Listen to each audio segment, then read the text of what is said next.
ગઈકાલે મધરાતે દેવાયતભાઈ ખવડે સરેન્ડર કર્યું. કોર્ટ દ્વારા એમને એમના જામીન રદ થતાં જેલના હવાલે થવાનું કહેવામાં આવ્યું હતું, સરેન્ડર કરવાનું કહેવામાં આવ્યું હતું. અને એમની સાથે જે એમના સાગરીતો હતા એ બધા સાથે મળી અને આત્મસમર્પણ કરેલું છે.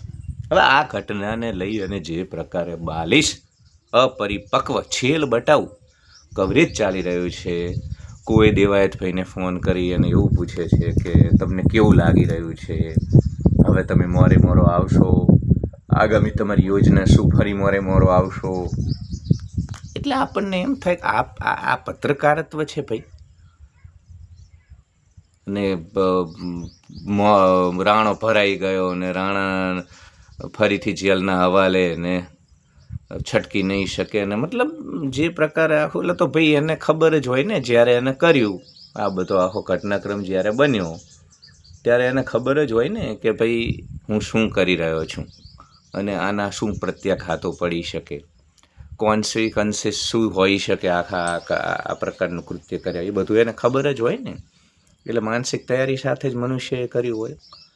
એટલે જે પ્રકારે આ લોકો આખી ઘટનાને લઈને કે કોઈ પણ ઘટનાને લઈને કવરેજ કરે છે એ ખૂબ જ બાલિશ પ્રકારનું છે.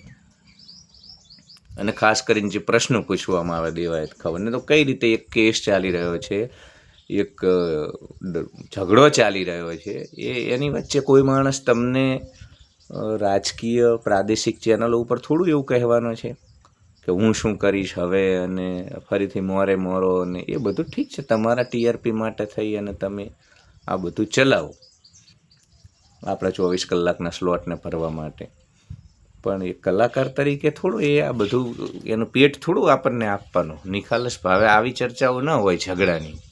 એટલે ખૂબ 2-3 દિવસથી હું જોઈ રહ્યો હતો કે આ પ્રકારે જે કવરેજ થઈ રહ્યું છે, તો માથાકૂટું ઝઘડાઓ એ ભોગવવાની તૈયારી સાથે જ થતા હોય છે. ગરાસિયા અને કાઠી સમાજ, બંને સમાજમાં, ક્ષત્રિય સમાજની અંદર ઘણી બધી એવી કાઠિયાણી અને ગરાસણી બહેનો છે જે પતિના જેલવાસ બાદ ઘર ચલાવતી હોય, ઘરની જવાબદારીઓનું વહન કરતી હોય, ખેતીનું વહન કરતી હોય. તો એ બધું એ માનસિક તૈયારી સાથે જ કરતા હોય છે અને એ બધું તમારે ભોગવવાની તૈયારી જ હોય. દેવાયતભાઈનું મકાન શાંતિપુરા છે જ ને, સનાથલની બાજુનો જ વિસ્તાર. એટલે એ બધું એને ટૂંકમાં એકદમ સુરક્ષિત માહોલમાં રહેવાની મનોવૃત્તિવાળા લોકો ક્યારેય ઝઘડા કે યુદ્ધ કશું નથી કરી શકતા. એટલે આ ઝઘડો ગરાસિયા અને કાઠી દરબાર બંને વચ્ચે છે. એટલે એ બંને સમાજની તૈયારી હોય છે હંમેશા કે ભાઈ આ કોઈ પણ વસ્તુ હોય એની અંદર જ્યારે માથાકૂટ થાય ત્યારબાદ આખો પરિવાર માનસિક રીતે તૈયાર હોય તો જ આ થઈ શકે. એટલે જ ને બીજા લોકોમાં અને કાઠી દરબારોમાં, ગરાસિયામાં મુખ્યત્વે આ જ તો ફરક છે કે ભાઈ માથાકૂટ તો ઘણા બધા લોકો આવેશમાં આવીને કરી લે, પણ ત્યારબાદના જે પ્રત્યાઘાતો હોય, ત્યારબાદની જે પરિસ્થિતિ નિર્માણ થવાની હોય, એ સહન કરવાની સૌથી વધુ શક્તિ જો કોઈમાં હોય તો ગરાસિયા અને કાઠી બંને દરબારોની અંદર હોય છે.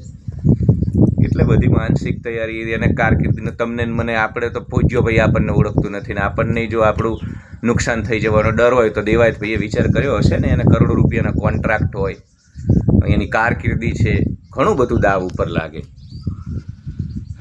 એટલે બહુ વિચારો કરીને ઓવર થિંકિંગ કરી અને ઝઘડાઓ નથી થઈ શકતા, યુદ્ધ નથી થઈ શકતા. એ તો થાય. ક્ષત્રિયો જ્યારે કેસરિયા કરતા, ખાલસા યોદ્ધાઓ જ્યારે કેસરિયા કરતા, ત્યારે એ વિચાર સાથે ન જતા યુદ્ધભૂમિમાં કે પરત આવીને આપણે સંસાર કરીશું, બાળ બચ્ચા મોટા કરીશું.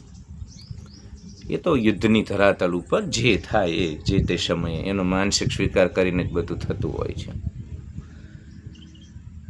અને મેં કહ્યું ને ખાસ કે આ પરિવાર પણ ખૂબ, મેં કહ્યું એમ બહેનો પણ ખૂબ જ સ્ટ્રોંગ હોય છે કે જ્યારે આ પ્રકારનો ઘટનાક્રમ બને અને એમને એક મેં વ્યક્તિગત જોયું છે, મારા મિત્રો છે કાઠી દરબારો, ગરાસિયા દરબારો બંને સમાજમાં, મેં જોયું કે એમનો પરિવાર જે રીતે હિંમતથી પછી આ બધી મુશ્કેલીઓનો ને જે આર્થિક વિષમતાઓ હોય છે એ બધી જ વસ્તુઓનો સામનો કરવાની એમની જે તાકાત છે ને, એ ગુજરાતના અન્ય તમામ લોકો કરતાં વધુ, અને એ જ એમને અલગ બનાવે છે સતત 5-6 વર્ષ સુધી જે યુદ્ધો થયા એના કારણે એ એક પ્રકારની કરડાકી અથવા તો સહન કરવાની જે મનોવૃત્તિ છે એ આપણને બંને સમાજમાં સવિશેષ પ્રકારે જોવા મળે છે.